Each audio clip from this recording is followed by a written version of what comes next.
Welcome to a special mission that is mission management. यहाँ पर आपको मैनेजमेंट से रिलेटेड सारे वीडियोस तो मिलेंगे ही, साथ ही आपको नेट फर्स्ट बुक की भी वीडियोस प्रोवाइड की जाएगी। So let's start. दोस्तों, मैंने जो फर्स्ट वीडियो बनाई थी उस पे आप लोग के बहुत सारे व्यूज़, बहुत सारे लाइक, कमेंट, तो बहुत बहुत ही बढ़िया लगा, बहुत ही अच्छा लगा। आई होप कि ऐसे ही आप सब मुझे सपोर्ट करोगे। ठीक है, तो आइए हम आज की टॉपिक स्टार्ट करते हैं, जो कि आज की टॉपिक मेरी होने वाली है इंडियन फाइनेंशियल सिस्टम। पहले मैंने कवर कराया था कि फाइनेंशियल मैनेजमेंट का इंट्रोडक्शन पार्ट हम लोगों ने कवर कर लिया था। ठीक है, तो आज हम लोग स्टार्ट करने वाले हैं इंडियन फाइनेंशियल सिस्टम। ये क्या होता है इंडियन फाइनेंशियल सिस्टम? ठीक है, तो इंडियन फाइनेंशियल सिस्टम क्या होता है, कैसे काम करता है, कैसे इकोनॉमी में इसका क्या यूज़ है, तो आइए आज हम इस पे बात करने वाले हैं। Okay, so meaning and definition of Indian financial system. ये होता क्या है? The financial system is possibly the most important institutional and functional vehicle for economic transformation। Okay, कहने का मतलब ये है कि जो हमारा इकोनॉमी है, जो हमारी कंट्री है इंडिया, तो उसमें जो फाइनेंशियल सिस्टम है हमारा, जैसे देखो आप कि क्या होता है कि बहुत सारे एस्पेक्ट होते हैं, बहुत सारे एस्पेक्ट्स होते हैं, है ना। जैसे मेरा पॉलिटिकल एस्पेक्ट्स हो गया, जैसे मेरा इकोनॉमिकल एस्पेक्ट्स हो गया, जैसे मेरा लीगल एस्पेक्ट हो गया। ठीक है, तो उसी तरह से एक मेरा एस्पेक्ट और क्या है, फाइनेंशियल एस्पेक्ट। ठीक है, तो इसमें हम बेसिकली क्या बात करते हैं कि फाइनेंस से रिलेटेड ही बात करते हैं। तो ठीक है, तो जो जितने भी ये हमारे एस्पेक्ट्स होते हैं ना, वो एक दूसरे से इंटरलिंक्ड होते हैं, ये एक दूसरे से इंटरलिंक्ड होते हैं। और जबकि ये फाइनेंशियल सिस्टम जो हमारा, वो सबसे ज़्यादा कनेक्टेड किससे रहता है?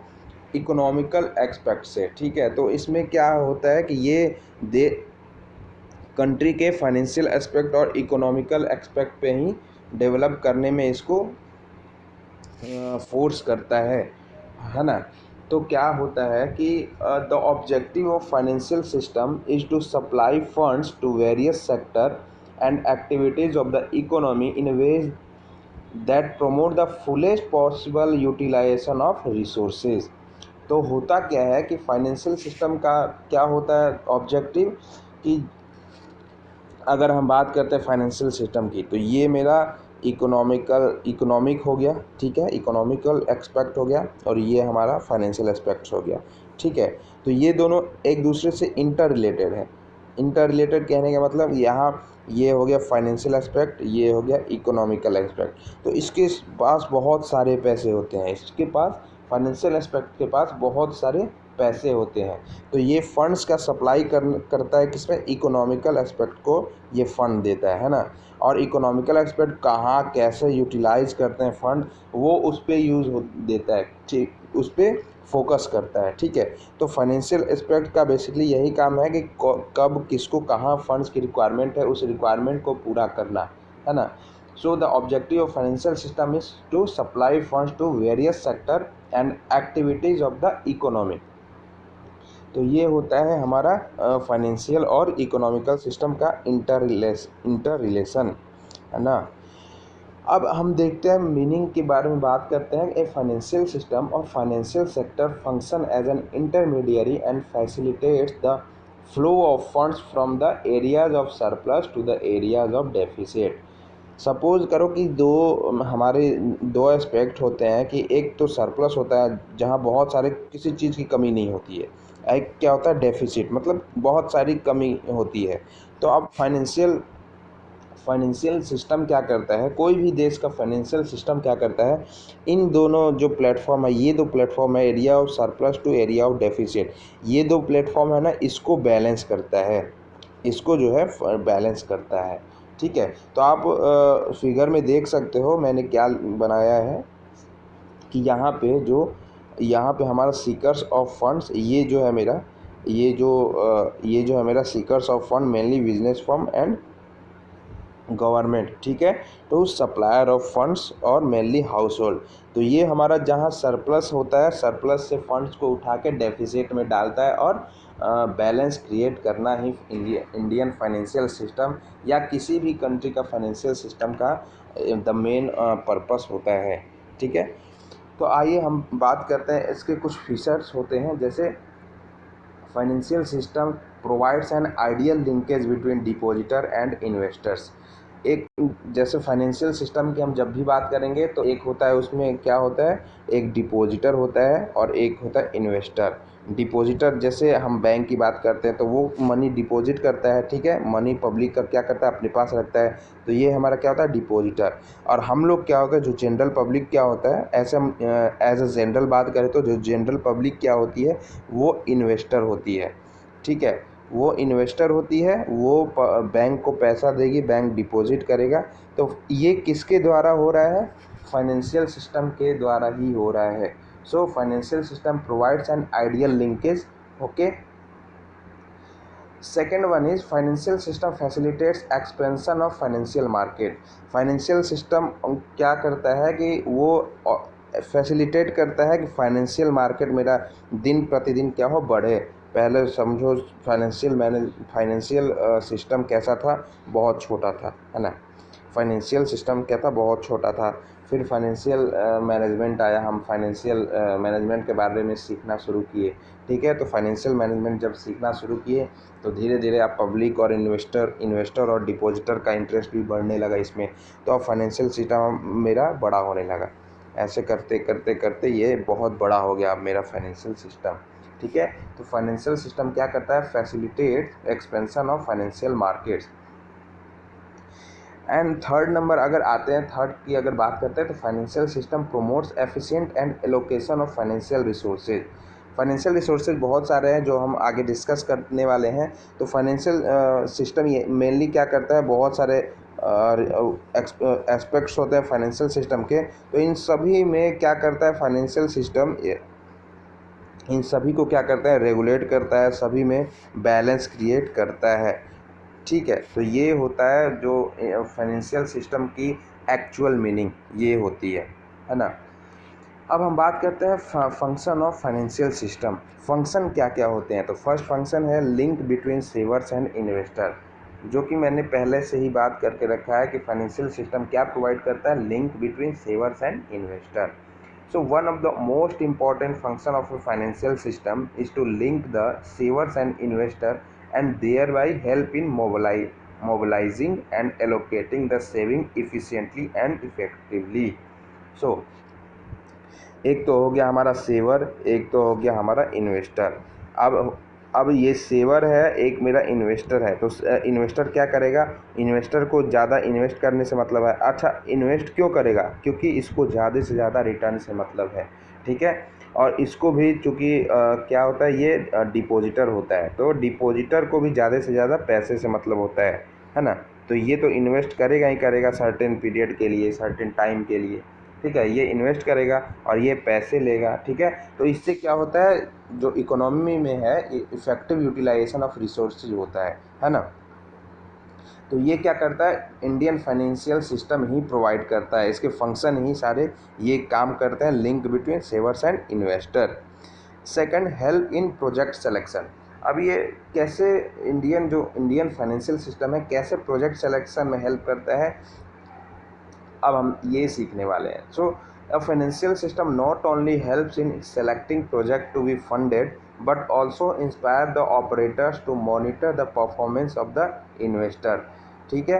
So it provides a payment mechanism for the exchange of goods and services and transfer economic resources through time and across geographic regions and industry। So कहने का मतलब ये है कि जो फाइनेंशियल सिस्टम है वो केवल प्रोजेक्ट सिलेक्शन में ही हेल्प नहीं करता है, बट ऑपरेटर को ये भी सिखाता है कि हमें प्रोजेक्ट के साथ साथ हमें कहाँ किस जगह पे इन्वेस्टमेंट करने की ज़रूरत है। सपोज़ करो मेरे पास A B C डी, बहुत सारे ऑप्शन हैं। तो फाइनेंशियल सिस्टम क्या करेगा, अब बहुत सारे, सपोज़ करो बहुत सारे हमारे पास प्रोजेक्ट हैं, ये भी प्रोजेक्ट है, ये भी प्रोजेक्ट है, सी डी, बहुत सारे प्रोजेक्ट हैं, ठीक है। तो हर प्रोजेक्ट तो बढ़िया रिटर्न नहीं देगा, है ना। कोई ना कोई कोई बढ़िया रिटर्न देगा, कोई ख़राब रिटर्न देगा, किसी में प्रॉफिट ज़्यादा होगी। तो फाइनेंशियल सिस्टम क्या करता है, ये भी हमें बताता है कि कौन से प्रोजेक्ट को हमें सेलेक्ट करना चाहिए, कौन से प्रोजेक्ट को सेलेक्ट नहीं करना चाहिए। ओके। और ये फाइनेंशियल मैनेजमेंट ये भी बताता है कि पेमेंट मैकेनिज़्म क्या होने वाली है, ठीक है। पेमेंट मैकेनिज़्म क्या होने वाली है। सो ये मेरा बेसिकली फंक्शन है फाइनेंशियल मैनेजमेंट का, हेल्प्स इन प्रोजेक्ट सेलेक्शन। अब नेक्स्ट बात कर लेते हैं reduce cost of transaction and borrowing. अब इसको हम कैसे समझ सकते हैं, reduce cost of transaction and borrowing. अगर आप पढ़ रहे हो इंडियन फाइनेंशियल मैनेजमेंट जो कि मेरा सब्जेक्ट है, और आप पढ़ रहे हो इंडियन फाइनेंशियल मैनेजमेंट या इंडियन फाइनेंशियल सिस्टम, तो आप अगर पढ़ रहे हो तो ये इससे आपको ये हेल्प मिलेगा कि इससे क्या होती है कि आप सब कुछ एक फाइनेंशियल सिस्टम कैसे काम करता है वो सीख जाते हो, जो ऊपर के सारे हमारे फंक्शन हैं वो सीख जाते हो, ठीक है। तो फाइनेंशियल सिस्टम हेल्प क्या करता है, creation of a financial structure that lowers the cost of transaction. जो कॉस्ट ऑफ ट्रांजैक्शन आपका होता है वो आपकी लो कर देता है ना। This has a beneficial influence on the rate of return to saver. अगर आप सब कुछ सीख जाते हो फाइनेंशियल सिस्टम के अंदर, तो क्या होता है, आप अब इसमें वो करने लगते हो, ऑपरेट करने लगते हो, जिससे आपको आपकी रिटर्न जो है मैक्सिमाइज होने लगती है, धीरे धीरे आपकी रिटर्न जो है मैक्सिमाइज होने लगती है। सो इससे क्या होता है, it also reduces the cost of borrowing. जो आपकी उधार लेने की वो है कैपेसिटी है, उसकी कॉस्ट भी ये धीरे धीरे कम करने लगती है। सो बेसिकली ये 4-5 फंक्शन हैं इंडियन फाइनेंशियल सिस्टम के, है ना। सो हम आगे मूव करते हैं। अब इंडियन फाइनेंशियल सिस्टम की हम बात करते हैं कि इंडियन फाइनेंशियल सिस्टम होती क्या है, ठीक है। तो ये जो इंडियन फाइनेंशियल सिस्टम है, इसके 4 कंपोनेंट्स हैं, आप देख सकते हो। फाइनेंशियल इंस्टीट्यूशंस, ठीक है, फाइनेंशियल मार्केट्स, फाइनेंशियल इंस्ट्रूमेंट्स और फाइनेंशियल सर्विसेज। तो हम ये वन बाय वन डिस्कस करेंगे ही। समझते हैं इंडियन फाइनेंशियल सिस्टम होती क्या है। So the term financial institute, ये मैं बता रहा हूँ इंडियन फाइनेंशियल सिस्टम क्या होती है। Okay. So the term financial institutions include all kinds of organization which intermediate and facilitate financial transaction of both individuals and corporate customers. Thus it refers to all kinds of FIs जो हम बोलते हैं financial institutions and investing institutions which facilitate financial transaction in financial market. सो कहने का मतलब ये है कि फाइनेंशियल सिस्टम होती क्या है। फाइनेंशियल सिस्टम के अंदर हमारे बहुत सारे आप ये समझ लो बेसिकली कि फाइनेंशियल सिस्टम क्या होता है, जिसमें फाइनेंशियल सिस्टम एक वो बहुत बड़ा शेर है जिसके अंदर ये फाइनेंशियल इंस्टीट्यूशंस भी आ जाते हैं, फाइनेंशियल मार्केट्स भी आ जाते हैं, फाइनेंशियल इंस्ट्रूमेंट्स भी आ जाते हैं और फाइनेंशियल सर्विसेज भी आ जाते हैं। तो बेसिकली आप बोल सकते हो कि Indian financial system encompasses all these components like Indian financial institutions, Indian financial markets, financial instruments and financial services. So let's move further and let's discuss one by one. The first number is Indian financial institutions. अब ये Indian financial institutions, अब हम पढ़ने वाले हैं कि Indian financial institutions में क्या होता है। So the first one is regulatory body. ये है हमारा रेगुलेटरी बॉडी। तो regulatory body financial institutions are generally who regulate the other mechanism.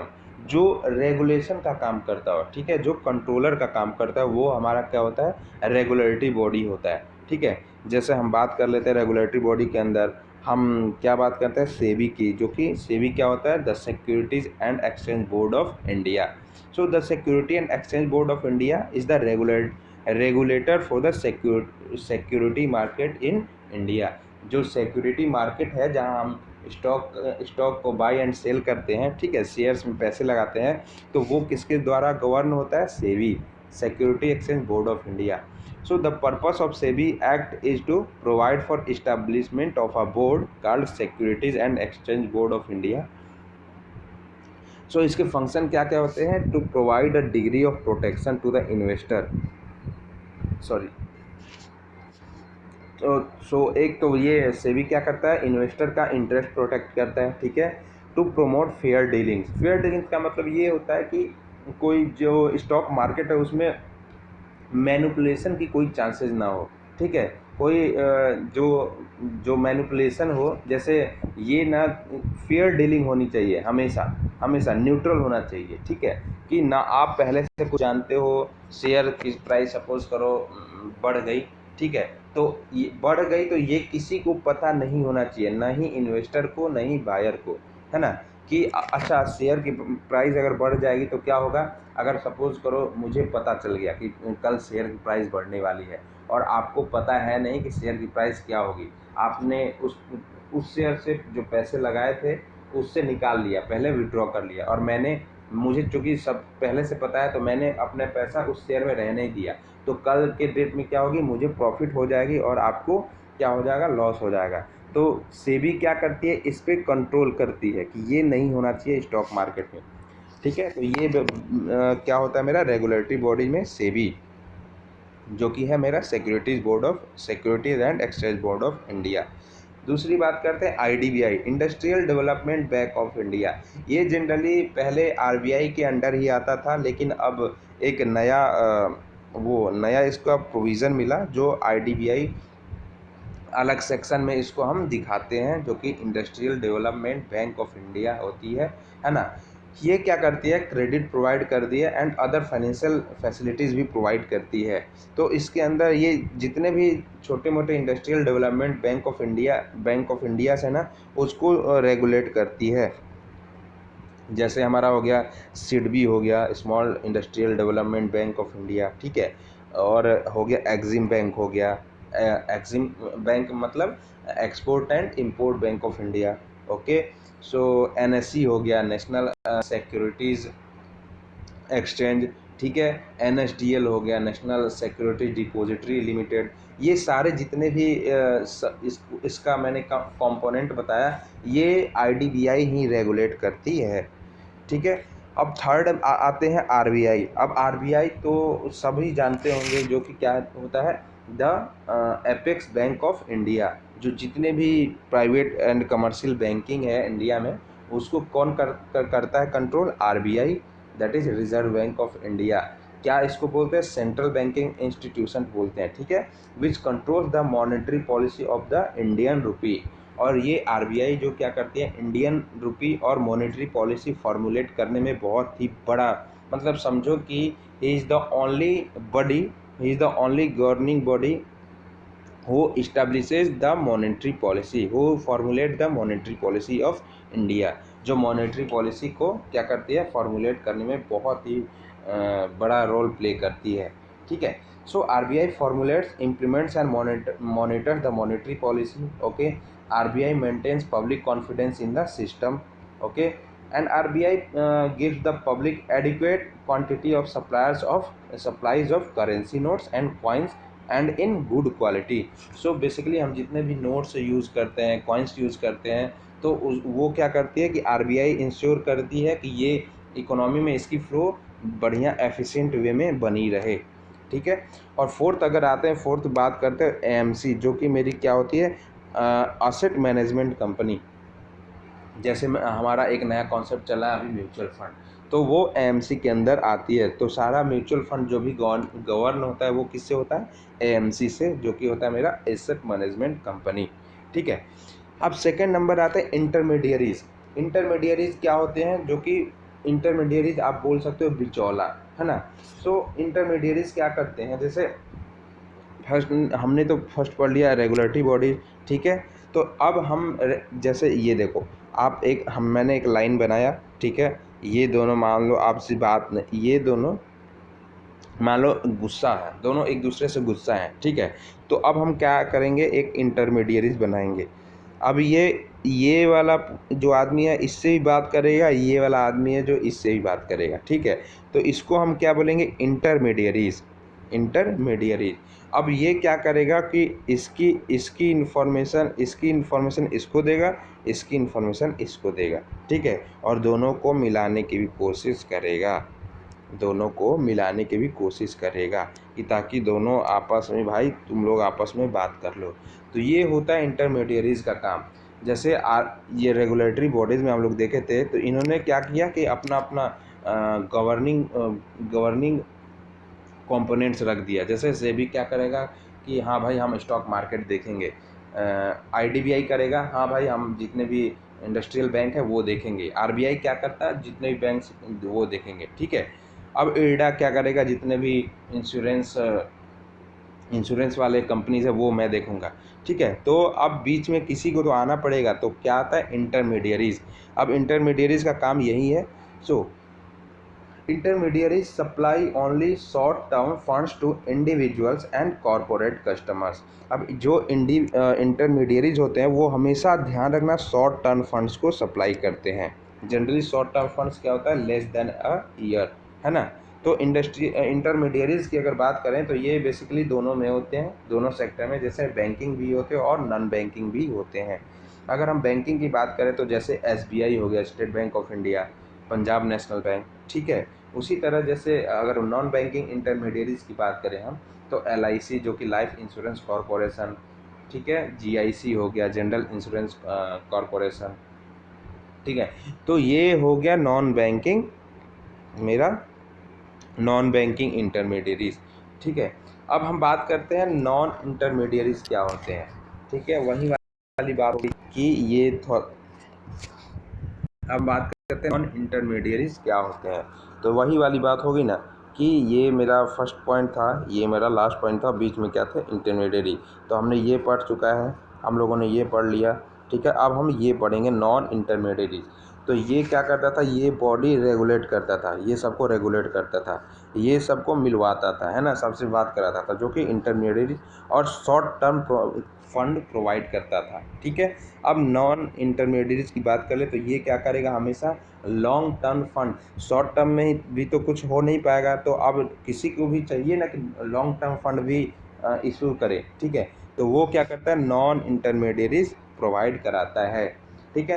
तो these non intermediaries mainly provide long term funds to individuals and corporate customers. They consist of term lending institutions like financial corporation, इसके अंदर financial corporation भी आते हैं, and investment institution भी आते हैं। जैसे हम नाबार्ड की बात कर लें, नाबार्ड आता है इसमें, आईडीबीआई भी आता है, ठीक है, आईएफसीआई एक्सेट्रा। तो ये जो जितने हमारे हैं फाइनेंशियल इंस्टीट्यूशन के कंपोनेंट हैं। अब सेकेंड बात करते हैं हम फाइनेंशियल मार्केट। अब यहाँ हमने देखा था कि हमारे जो फाइनेंशियल सिस्टम के कौन कौन से हिस्सा होते हैं, तो ये हमने फाइनेंशियल इंस्टीट्यूशन पढ़ लिया। अब हम आते हैं फाइनेंशियल मार्केट पे कि हमारा फाइनेंशियल मार्केट होता क्या है। सो अब देखो फाइनेंशियल मार्केट, ठीक है। So financial, what is financial markets और इंडियन फाइनेंशियल मार्केट्स। तो देखो generally speaking there is no any specific place और location to indicate a financial market. Generally अगर मैं बात करता हूँ नॉर्मल, तो कोई फाइनेंशियल मार्केट का कोई डेफिनेट प्लेस और कोई लोकेशन नहीं होता है कि फाइनेंशियल मार्केट यही है। सपोज़ करो मैंने बोल दिया कि मुंबई में फाइनेंशियल मार्केट है या कहीं है, कहीं भी नहीं है। जनरली स्पीकिंग कि कहीं भी नहीं है फाइनेंशियल मार्केट। तो फाइनेंशियल मार्केट कहाँ है, so wherever a financial transaction takes place it is deemed to have taken place in the financial market. कहने का मतलब क्या है कि अगर मान लो मैं अभी कहाँ बैठा हूँ, मान लो मैं अभी इंडिया के किसी गांव में भी बैठा हूँ, है ना, किसी गांव में ही बैठा हूँ, और मेरा वहाँ कोई गांव में ही कोई मैंने मशीनरी खरीद ली है, तो वो क्या हो गया, मेरा मशीन हम कैसे खरीदेंगे, पैसे की लेन देन होगी वहाँ, एक्सचेंज ऑफ मनी, ठीक है। तो वो मेरा क्या हो जाएगा, फाइनेंशियल मार्केट।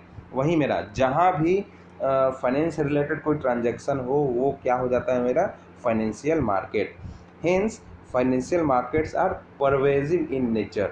तो परवेजिव इन नेचर मतलब क्या होता है कि सभी जगह व्याप्त होना, ठीक है।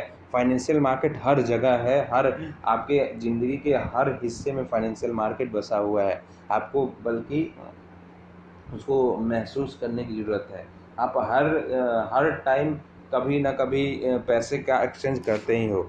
ये खरीदते हो, कोल्ड ड्रिंक कुछ भी खरीदते हो तो क्या देते हो, पैसे उसको देते हो, ठीक है। तो वो क्या हो जाता है मेरा एक जनरल सेंस में फाइनेंशियल मार्केट, ठीक है। सो परवेजिव इन नेचर तो होता ही है, since financial transaction are themselves are pervasive throughout the economic system, ठीक है। तो अगर इकोनॉमिक सिस्टम मान लो मेरा ये हो गया, तो इकोनॉमिक सिस्टम में मेरे चारों तरफ फाइनेंशियल सिस्टम जो है, चारों तरफ फाइनेंशियल सिस्टम मेरा परवेजिव है, यहाँ भी होगा, यहाँ भी होगा, यहाँ भी होगा, ठीक है। तो ये होता है फाइनेंशियल मार्केट्स। अब इसके अंदर हम दो पढ़ते हैं कि ऑर्गेनाइज्ड मार्केट और अनऑर्गेनाइज्ड मार्केट, ये क्या होता है। तो देखो, ये ऑर्गेनाइज्ड मार्केट और अनऑर्गेनाइज्ड मार्केट कुछ नहीं होता है। ऑर्गेनाइज्ड मार्केट में हम क्या करते हैं, there is most restricted rules and regulations होते हैं, ठीक है। ऑर्गेनाइज्ड मार्केट के अंदर क्या होते हैं, in organised market there are standardised rules and regulations governing their financial dealings. जैसे हमने बात की थी ऊपर कि आरबीआई क्या कर रहा है, बैंकिंग को कंट्रोल कर रहा है, ठीक है। इरडा क्या कर रहा है, IRDA insurance regulation development authorities क्या कर रहा है, इंश्योरेंस सेक्टर को गवर्न कर रहा है। ठीक उसी तरह ये वो किस मार्केट में आ जाएंगे, ऑर्गेनाइज मार्केट में। क्यों ऑर्गेनाइज मार्केट में आ जाएंगे, क्योंकि वहाँ पे बहुत सारे rules and regulation, standardised rules and regulations है ना। So these markets are subject to strict supervision and control by RBI और अदर रेगुलेटरी बॉडीज, है ना। सो अगर हम ऑर्गेनाइज्ड मार्केट की बात करें, this market further categorise into capital market और कैपिटल मार्केट। तो कैपिटल मार्केट क्या होता है, generally it deals with long term securities which have a maturity period of more than 1 year. Capital market किसमें करता है, जो लॉन्ग टर्म के लिए हो, ठीक है, जो जिसकी जो टाइमिंग हो 1 साल और 1 साल से ज़्यादा हो, ठीक है। और कैपिटल मार्केट के अंदर हम पढ़ते हैं इक्विटी मार्केट।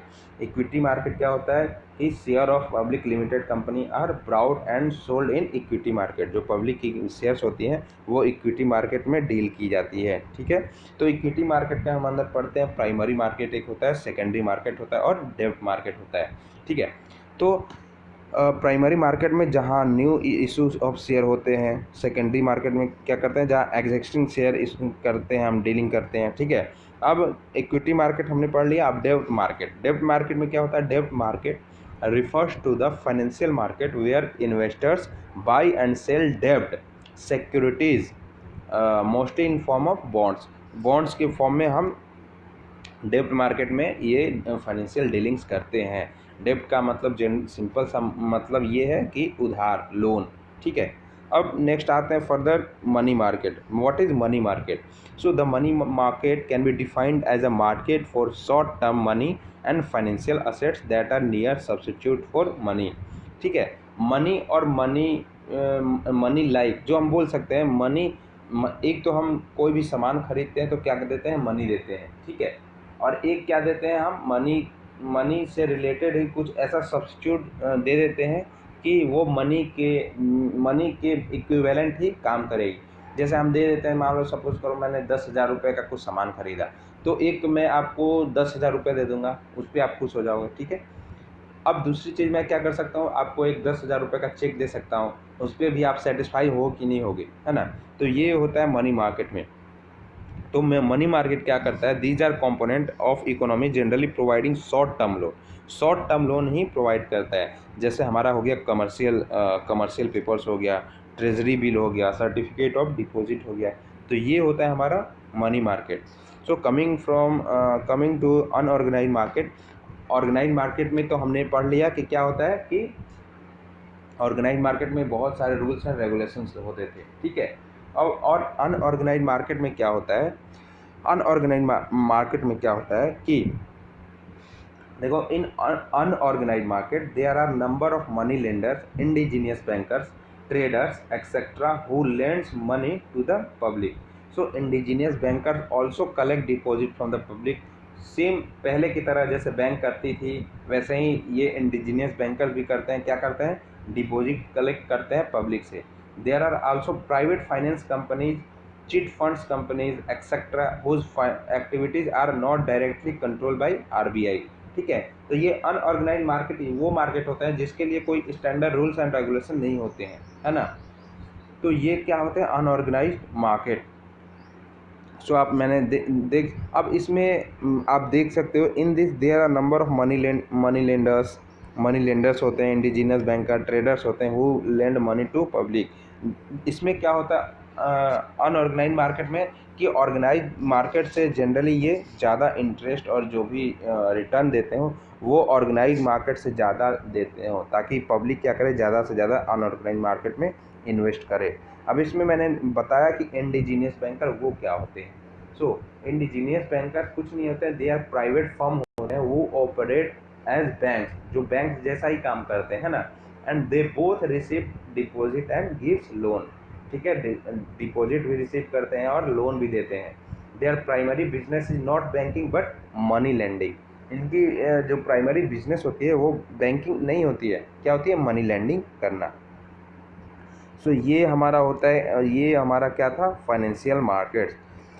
अब हम बात करते हैं third number, Indian financial instruments.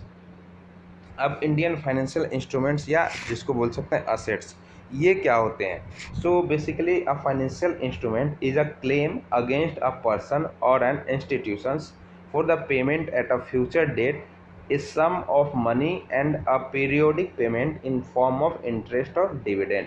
सो हम इंडियन फाइनेंशियल इंस्ट्रूमेंट के अंदर बात करते हैं कि ये एक तरह का कॉन्ट्रैक्ट होता है, जिसमें हम कॉन्ट्रैक्ट में ये मेंशन करते हैं कि एक सर्टेन सम ऑफ मनी है, उसको हम या तो फ्यूचर डेट में सर्टेन सम ऑफ जो मनी है उसको हम डिसाइड या तो अभी करेंगे या तो फ्यूचर डेट में करेंगे, और या तो हम उसको पे कब करेंगे, अभी करेंगे या तो फ्यूचर डेट में करेंगे। ठीक है, इन इन इन फॉर्म ऑफ इंटरेस्ट और डिविडेंड।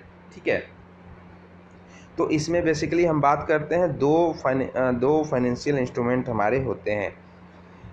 ठीक है, तो एक क्या होता है मेरा, एक तो होता है प्राइमरी फाइनेंशियल इंस्ट्रूमेंट और एक होता है सेकेंडरी फाइनेंशियल इंस्ट्रूमेंट, है ना। तो प्राइमरी फाइनेंशियल इंस्ट्रूमेंट में क्या होता है, इक्विटीज़, जो इक्विटी मैंने बताया the ownership interest in a company. ठीक है, जो कंपनी के रियल ऑनर होते हैं वो इक्विटी होते हैं। फॉरवर्ड, ठीक है, फॉरवर्ड क्या होता है, एक कॉन्ट्रैक्ट होता है। इसको हम लोग बाद में डिटेल में पढ़ेंगे, फॉरवर्ड, फ्यूचर, ऑप्शन, स्वैप, ये बेसिकली डेरिवेटिव्स होते हैं। तो मैं सिंपल सा जनरल मीनिंग बताता हूँ कि फॉरवर्ड में क्या होता है, a forward is a contract, is a customised contract, ठीक है, between two entities where settlement takes place on a specified date in the future. Settlement क्या होता है, फ्यूचर में होता है एट टूडेज एग्रीड प्राइस। ठीक है, प्राइस अभी इसमें क्या होती है, फॉरवर्ड में प्राइस तो अभी तय होगी, लेकिन जो सेटलमेंट कब टैक्स प्लेस होगा वो फ्यूचर में होगा। ठीक है, अब फ्यूचर्स की बात करते हैं तो ये बेसिकली फॉरवर्ड जैसा ही है ना। It is also contract is an agreement between two parties to buy और sell an asset at a certain time in the future at certain price. ये भी फ्यूचर में होता है। ओके, अब फ्यूचर स्वैप्स की बात करते हैं तो स्वैप्स क्या होता है, generally swaps are private agreements between two parties to exchange cash flows in the future according to pre arrange formula. So private agreement होता है बिटवीन दो पार्टीज़ के बीच में, एक प्राइवेट एग्रीमेंट होता है जिसमें एक प्री डिटरमाइंड फार्मूला के बेस पे हम ये स्वैप को करते हैं। कॉन्ट्रैक्ट बेसिकली स्वैप भी एक डेरिवेटिव्स होते हैं, कॉन्ट्रैक्ट होते हैं। अब हम बात करते हैं कमर्शियल पेपर। कमर्शियल पेपर्स क्या होते हैं, commercial papers are basically short term promise. ठीक है, शॉर्ट टर्म प्रॉमिस होता है to repay a fixed amount that is placed on the market either directly or through a specialised intermediary, है ना। उसके बाद कमर्शियल पेपर का जो जनरली ये इशू कितने दिनों के लिए किया जाता है, 90 दिनों के लिए शॉर्ट टर्म होते हैं जो। ठीक है, सेम उसी तरह ट्रेजरी बिल भी होता है, ये भी हमारा 91 डेज़ के लिए इशू करते हैं। Bearer discount security issues by government, कौन इशू करता है, गवर्नमेंट इशू करती है। ठीक है, अब हम अगर सेकेंडरी इंस्ट्रूमेंट की बात करें तो सेकेंडरी इंस्ट्रूमेंट क्या करता है,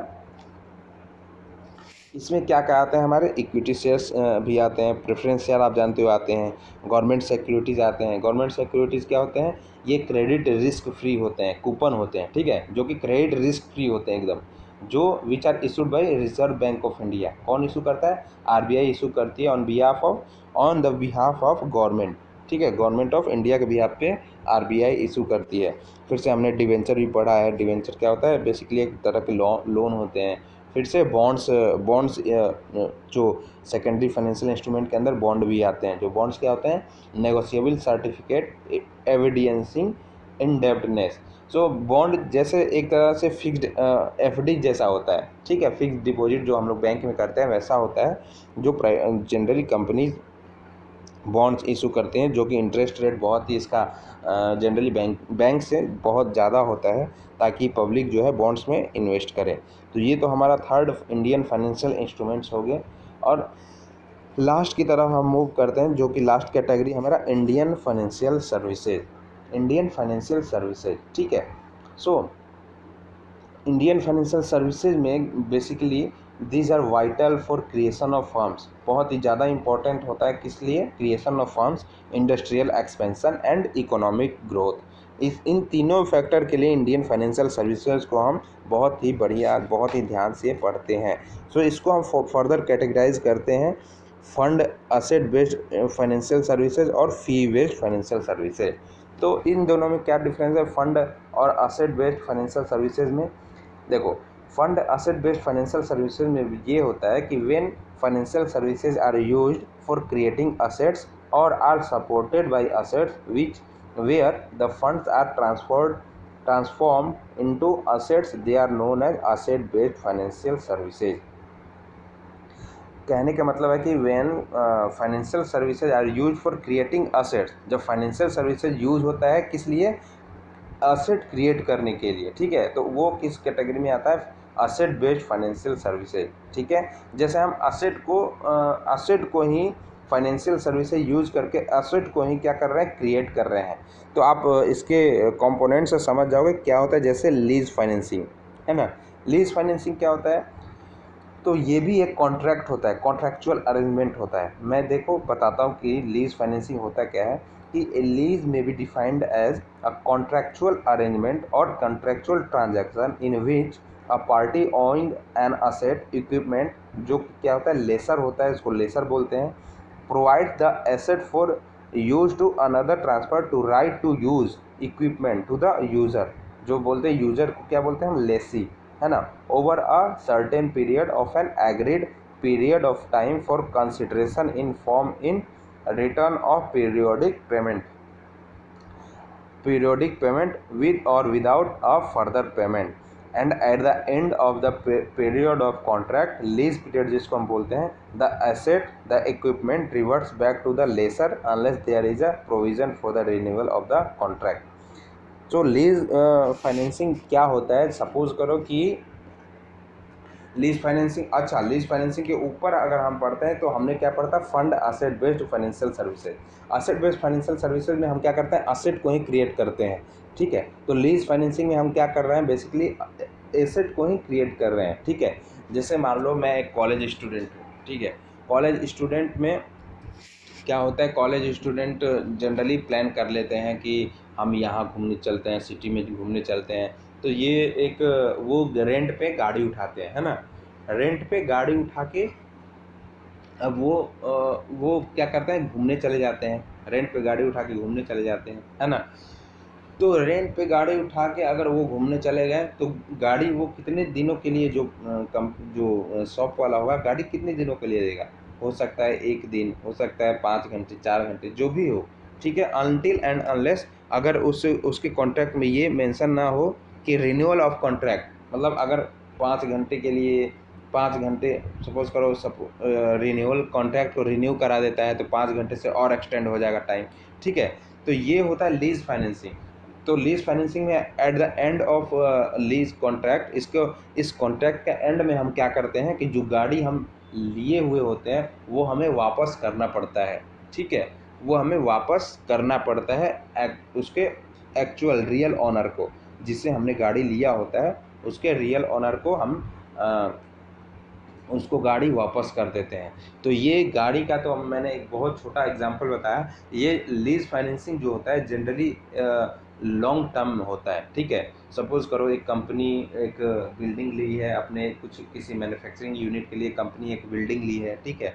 तो बिल्डिंग में क्या करेगी वो 10 उसके कॉन्ट्रैक्ट के अंदर जो ऑनर होगा वो कॉन्ट्रैक्ट बनाएगा कि हमने आपको सपोज़ करो XYZ को 10 साल के लिए बिल्डिंग दे दिया। तो 10 साल बाद वो क्या करेगी कंपनी, 10 साल बाद अपना सब ऑपरेशन करके 10 साल बाद उसको वापस कर देगी, उसको किसको, रियल ओनर को, ठीक है, अनटिल एंड अनलेस जबकि उस कॉन्ट्रैक्ट में कोई रिन्यूअल की बात ना हो। तो लीज फाइनेंसिंग और हायर परचेज में बेसिकली डिफरेंस ये होता है कि लीज फाइनेंसिंग में हम लास्ट में at the end of contract last में हम क्या करते हैं, जो वो होता है जो एक्चुअल असेट्स होता है वो हम लास्ट में लीज फाइनेंसिंग में वापस कर देते हैं, और हायर परचेज में हम लास्ट में एंड में उसको खरीद लेते हैं, खुद ही खरीद लेते हैं, ठीक है। फिर से आता है हमारा फैक्टरिंग हो गया, म्यूचुअल फंड हो गया और वेंचर कैपिटल हो गया, ठीक है। तो फैक्टरिंग के अंदर हम क्या करते हैं, फैक्टरिंग एक बेसिकली एक अंडरराइटिंग जैसा होता है, जो मिडिल मैन जैसा काम करता है फैक्टरिंग। फैक्टरिंग में हम क्या करते हैं, जैसे मान लो एक कंपनीज है वो इशू सिक्योरिटीज़ इशू की है ना, सिक्योरिटी इशू की शेयर्स इशू की बेसिकली 500। अब सपोज़ करो कंपनी के 500 शेयर में से कुछ शेयर 300 शेयर्स बिक गए है ना, 200 शेयर अभी भी बाकी हैं। तो कंपनी क्या करेगी, एक फैक्टर हायर करेगी जिसको कमीशन कुछ देगी और उसको बोलेगी कि इस रिमेनिंग जो शेयर है उसको इतने रुपए पे बेच दो। तो वो बेसिकली फैक्टर करते हैं। अब नेक्स्ट आते हैं म्यूचुअल फंड। म्यूचुअल फंड क्या होता है, mutual fund is an investment vehicle that is made of a pool of funds collected from many investors for the purpose of investing in securities such as stock, bonds, money market instruments and similar assets। Mutual funds basically कुछ नहीं होता है कि इसमें mutual funds जो expert होते हैं वो पब्लिक का पैसा लेके वो म्यूचुअल फंड्स वाले जनरली एक्सपर्ट होते हैं। ये पब्लिक का पैसा लेके क्या करते हैं, स्टॉक और शेयर में इन्वेस्ट करते हैं, ताकि अब हर पब्लिक को तो शेयर मार्केट को का नॉलेज होता नहीं है, तो ये क्या करते हैं म्यूचुअल फंड्स के पास जाते हैं, ठीक है। इसमें बेसिकली एक्सपर्ट बैठे होते हैं जो उनका पैसा इन्वेस्ट करते हैं शेयर्स मार्केट में, है ना। अब नेक्स्ट आते हैं वेंचर कैपिटल। वेंचर कैपिटल तो देखो इसमें दो टर्म है, एक तो वेंचर है एक कैपिटल है ना। तो venture the term venture capital compromises of two words namely venture and capital. So the term venture literally means a course of proceeding, the outcome of which is uncertain but which is attained by the risk of danger of loss। तो venture capital generally क्या होता है कि जो new business होते हैं उसको ये सपोर्ट करते हैं, वेंचर कैपिटल, है ना। अब फी बेस्ड फाइनेंशियल सर्विसेज की अगर बात हम करते हैं तो फी बेस्ड में पहला नंबर क्या आता है, मर्चेंट बैंकिंग। मर्चेंट बैंकिंग क्या होता है, merchant banker is an individual और institutions who or which acts as a underwriter or agent for corporation and municipalities issuing securities। They also maintain broker dealer operation market of previously issued securities and offer advisory services to the investor। So merchant banker और कुछ नहीं करता है, middle man और brokerage की तरह काम करता है, एज एन अंडरराइटर की तरह काम करता है। किस लिए काम करता है, for corporation and municipalities issuing securities से के लिए ये काम करता है मर्चेंट बैंकिंग। अब नेक्स्ट आते हैं क्रेडिट रेटिंग। क्रेडिट रेटिंग क्या होता है, जैसे the process of assigning a symbol with specific reference to the instrument being rated. So credit rating basically क्या होता है, अच्छा हम लोन लेते हैं, ठीक है। तो लोन अगर कहीं भी आप लोन लेने जाओ किसी भी बैंक में, तो बैंक वाले क्या बोलेंगे कि आपका सिविल स्कोर क्या है। सिविल स्कोर ये बताता है कि आप लोन लेने के लिए एलिजिबल हो कि नहीं। तो वो कुछ बेसिकली एक सिंबल दिया जाता है कि सिंबल वो डिसाइड करता है कि आप लोन लेने के लिए एलिजिबल हो कि नहीं। तो वो बेसिकली क्या कर रहा है, क्रेडिट को ही रेट कर रहा है ना। सो अगर कंपनीज़ भी क्या होती है, कंपनीज़ को भी बहुत बड़े बड़े लोन की रिक्वायरमेंट होती है, तो वो भी जाती है मार्केट में, तो उसको भी रेट किया जाता है, ठीक है। जैसे ए किस सिंबल कैसे दिया जाता है, ए प्लस प्लस, ए प्लस प्लस प्लस, मतलब हर एक अलग अलग कंपनियां अलग अलग तरीक़ों से ये क्रेडिट रेट करती हैं। किसी भी कंपनी को अगर रिक्वायरमेंट हो ज़रूरत की, तो किसी भी कंपनी को अगर लोन की रिक्वायरमेंट हो, तो वो ये इस सिंबल से, मतलब बहुत सारे सिंबल होते हैं, मैंने एग्जांपल बताया, तो वो रेट करती हैं कि आपकी क्रेडिट स्कोर क्या है, उस बेसिस पे क्या आपको देता है लोन, है ना। तो ये होता है क्रेडिट रेटिंग, ठीक है। नेक्स्ट आते हैं स्टॉक ब्रोकिंग। स्टॉक ब्रोकिंग क्या होता है? The process by which buyers and seller of stock, जो बायर्स और सेलर होते हैं स्टॉक के, स्टॉक ऑफ सिक्योरिटीज, ठीक है, are brought together under a common platform. अब एक प्लेटफॉर्म हो गया ये, यहाँ बायर्स भी आ रहे हैं, यहाँ सेलर भी आ रहे हैं, और क्या कर रहे हैं, स्टॉक्स को सेल एंड बाय कर रहे हैं। तो ये प्लेटफॉर्म क्या हो गया? स्टॉक ब्रोकिंग, ठीक है। अब लेटर ऑफ क्रेडिट क्या होता है? लेटर ऑफ क्रेडिट बेसिकली कुछ नहीं होता है, ये एक एक्सपोर्ट मतलब डॉक्यूमेंट होता है, ठीक है। डॉक्यूमेंट होता है जो कि हमारे किस में यूज़ आता है, जब हम लोग एक्सपोर्ट इंपोर्ट की बिजनेस करते हैं ना, उसमें यूज़ होता है ये लेटर ऑफ क्रेडिट। ये हम आगे डिटेल में पढ़ने वाले हैं। सो मैं ये बता देता हूँ कि एक बैंक, मतलब दो, आप एक्सपोर्ट इंपोर्ट के बिजनेस में हो, तो अगर आप कुछ कुछ चीज़ें अगर आप किसी देश में भेजना चाहते हो, एक्सपोर्ट करना चाहते हो, तो अदर वाले साइड को ये खतरा रहेगा कि वो पेमेंट मुझे देगा कि नहीं, ठीक है। तो एक जो पेमेंट के डर के लिए जनरली हम क्या करते हैं, लेटर ऑफ क्रेडिट इशू करते हैं, जिसमें हमें डर रहता है कि पेमेंट अगर मिले या ना मिले। सपोज़ करो वो सामान ले लिए लेकिन पेमेंट ना दे, ठीक है।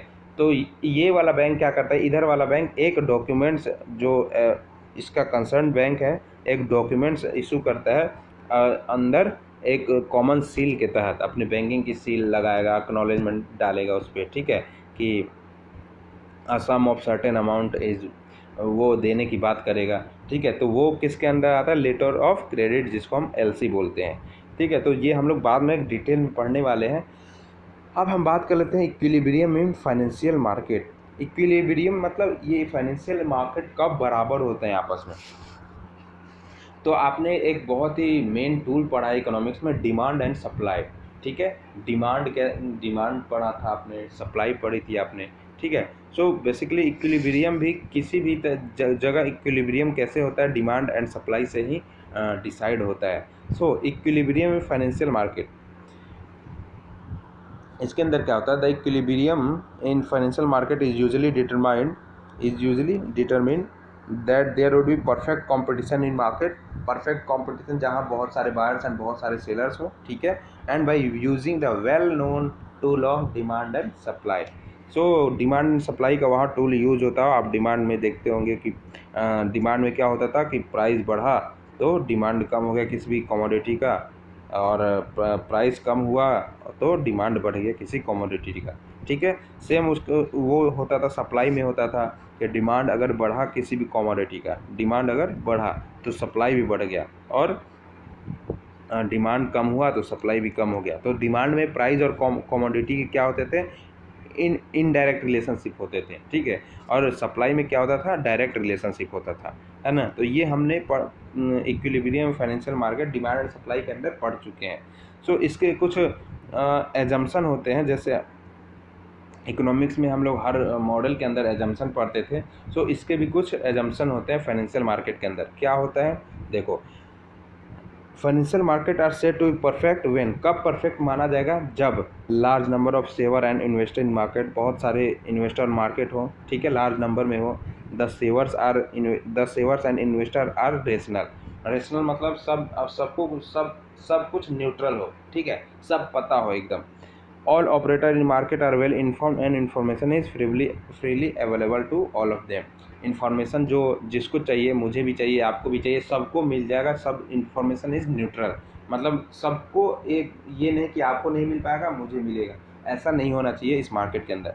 सो नो ट्रांजैक्शन कॉस्ट। अब ट्रांजैक्शन कॉस्ट क्या होता है, लाइक ब्रोकरेज कमीशन, ये सब भी नहीं होना चाहिए, तब जाके फाइनेंशियल मार्केट मेरा क्या कहा जाएगा, परफेक्ट, ठीक है। The participant in market have homogeneous expectation. Homogeneous expectation क्या होता है, एक जैसा एक्सपेक्टेशन। जैसे मैं भी चाहता हूँ कि प्राइस का शेयर की प्राइस बढ़े, ठीक है। शेयर की प्राइस मैं चाहता हूँ कि 10 ही रुपये रहे, आप भी चाहते हो कि शेयर की प्राइस इस टाइम 10 ही रुपये हो। मतलब जितने भी वहाँ पब्लिक बैठी है, जितने 100 पब्लिक बैठी है, तो 100 पब्लिक चाहती है कि शेयर की वैल्यू 10 ही रुपये रहे। तो एक जैसा एक्सपेक्टेशन होता है, जहाँ वो बोला जाता है होमोजीनियस एक्सपेक्टेशन। और last number, there is no taxes, tax की कोई वो नहीं होनी चाहिए। सो जब इन केसेस की बात करते हैं इतने, तो ये मेरा केस क्या होता है, financial markets are said to be perfect market उस समय बोला जाता है। अब हम बात करते हैं इक्विलिब्रियम पॉइंट कहाँ होता है actually. So equilibrium point, it can be stated that the equilibrium in financial market is established when the expected demand of funds, ध्यान रखना एक्सपेक्टेड डिमांड ऑफ फंड, ठीक है, जितना डिमांड हो, जितना क्रेडिट हो for short and long term दोनों, ठीक है, short and long term investment matches with the planned supply of fund, जितना आपने प्लान किया है, ये आपका एक्सपेक्टेड फंड्स है, ठीक है। ये एक्सपेक्टेड, सपोज करो 10 करोड़ रुपए है, 10,000 करोड़, कुछ भी समझ लो, 10,000 करोड़ आपने एक्सपेक्टेड किया, ठीक है, क्रेडिट देने के लिए। एक्सपेक्टेड डिमांड मतलब 10,000 करोड़ की डिमांड है, और आप प्लान क्या किए हो, 10,000 करोड़ का ही प्लान किए हो। ये सब जो प्लानिंग और डिमांड होती है, वो बहुत सारे फैक्टर पे डिपेंड करता है, ठीक है। तो प्लानिंग भी आप सप्लाई करने के लिए क्या किए हो, 10,000 करोड़ का ही सप्लाई करने के लिए रुपए किए हो प्लानिंग। तो ये जब जहाँ एक्सपेक्टेशन मैच होता है, तो वो क्या हो जाता है, मेरा इक्विलिब्रियम पॉइंट हो जाता है। ये तो देखो, डिमांड भी 10,000 करोड़ का है, और सप्लाई भी आप 10,000 करोड़ का ही कर रहे हो। तो आप क्या हो गया, क्या हो रहे हो कि एक एक्चुअल पॉइंट हो रहा है मेरा यहाँ, जो कि मेरा क्या हो गया, इक्विलिब्रियम पॉइंट हो गया यहाँ पे मेरा। आप इसको इमेज के थ्रू समझ सकते हो। जैसे डिमांड में हमने बताया था कि डिमांड का कर्व जो होता है, वो जो डाउनवर्ड स्लोपिंग होता है, देखो, तो डिमांड कर्व डाउनवर्ड स्लोपिंग है, ठीक है। और सप्लाई अपवर्ड स्लोपिंग होता है, तो सप्लाई अपवर्ड स्लोपिंग। और जहाँ सप्लाई और डिमांड कर्व एक दूसरे को कट कर रहे हैं, यहाँ पे कॉमन पॉइंट पे, वो हमारा क्या हो गया, इक्विलिब्रियम पॉइंट, ठीक है। तो आप देख सकते हो, एक बार दोबारा लेक्चर देखो, ना समझ में आए तो एक बार लेक्चर दोबारा देखो, और ध्यान से, आई होप कि मैंने सारे टॉपिक्स क्लियरली आपको क्लियर कर दिया हो, जो कि इंडियन फाइनेंशियल सिस्टम, जो कि एक मेरा बहुत ही फाइनेंशियल मैनेजमेंट का बहुत ही अच्छा टॉपिक है, ठीक है। तो इस आप एक बार फिर से देखो, वीडियो ना समझ में आए तो फिर से दोबारा पढ़ो, ठीक है। तब तक के लिए थैंक यू, ओके।